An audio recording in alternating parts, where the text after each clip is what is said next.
1902 में कलकत्ता में एक क्रांतिकारी संगठन था अनुशीलन समिति। डॉक्टर हेडगेवार इसके सदस्य थे। उनके ज्येष्ठ नेता श्री त्रैलोक्यनाथ चक्रवर्ती महाराज ने लिखा है, डॉक्टर हेडगेवार मेरे पास आए और उन्होंने कहा, महाराज जी, केवल स्वराज्य प्राप्ति से यहाँ सब ठीक होने वाला नहीं है। जब तक सर्वसाधारण नागरिकों की राष्ट्रीय चेतना का स्तर ऊपर नहीं उठता, राष्ट्रीयत्व के संस्कार सामान्य नागरिकों के मन पर अंकित नहीं होते, तब तक राष्ट्र के उज्जवल भविष्य की आशा नहीं की जा सकती।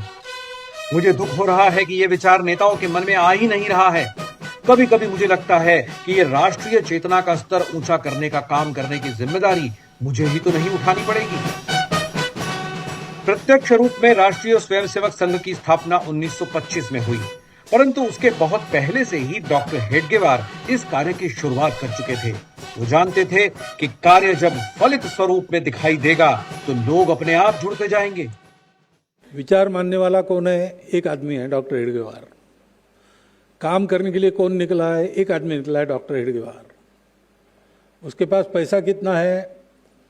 कमाई कुछ नहीं है, साधन भी नहीं है, प्रचार का साधन नहीं है, कुछ भी नहीं था, लेकिन संघ बड़ा हो गया। 1925 में राष्ट्रीय स्वयंसेवक संघ की स्थापना के पश्चात पिछले 100 वर्षों में ऐसे कई अवसर आए जब संघ के स्वयंसेवकों ने तन मन धन से अपने आप को राष्ट्र की सेवा में अर्पित कर दिया। डॉक्टर हेडगेवार ने न केवल लोकमान्य तिलक के साथ मिलकर स्वतंत्रता आंदोलन में भाग लिया, बल्कि 1921 में वो इसके लिए जेल भी गए।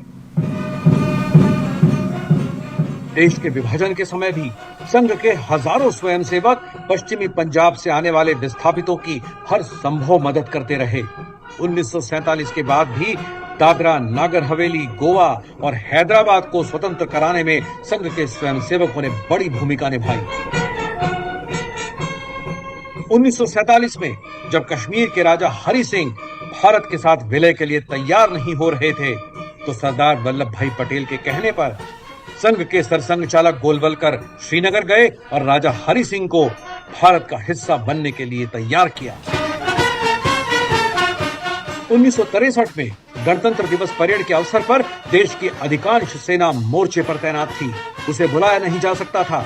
तब तत्कालीन प्रधानमंत्री पंडित नेहरू ने राष्ट्रीय स्वयंसेवक संघ को गणतंत्र दिवस परेड में भाग लेने के लिए आमंत्रित किया। 1965 में जब लाल बहादुर शास्त्री प्रधानमंत्री थे, तब भारत पाकिस्तान का युद्ध चल रहा था। ऐसे में ट्रैफिक व्यवस्था संभालने की जिम्मेदारी संघ के स्वयंसेवकों ने उठाई। 1975 में देश भर में आपातकाल की घोषणा हुई और संघ पर प्रतिबंध लगा दिया गया। इस ईश्वरीय कार्य को कुचलने के जब जब प्रयास हुए, संघ के कर्मठ कार्यकर्ताओं और उनके परिवारों ने राष्ट्र साधना के इस कार्य में और अधिक सहयोग दिया। विश्व हिंदू परिषद, भारतीय मजदूर संघ, भारतीय जनता पार्टी, दीनदयाल शोध संस्थान, विवेकानंद शिला स्मारक, ऐसी कई संस्थाएं और प्रकल्प संघ के स्वयंसेवकों द्वारा समाज के विभिन्न क्षेत्रों में प्रारंभ किए गए।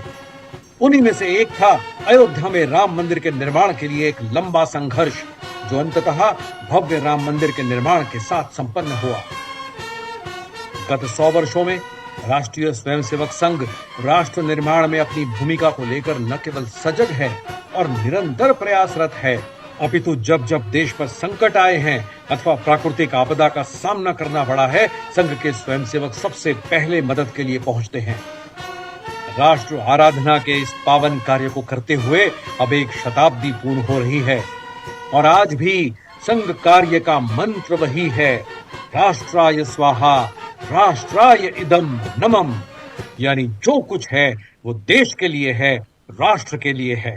याद हमें युग युग की जलती अनेक घटनाएं, जो माँ की सेवा पथ पर आई बनकर विपदाएं। हमने अभिषेक किया था जननी का परिशोणित से, हमने श्रृंगार किया था माता का अरिमुंडों से, हमने ही उसे दिया था सांस्कृतिक उच्च सिंहासन, माँ जिस पर बैठी सुख से करती थी जग का शासन।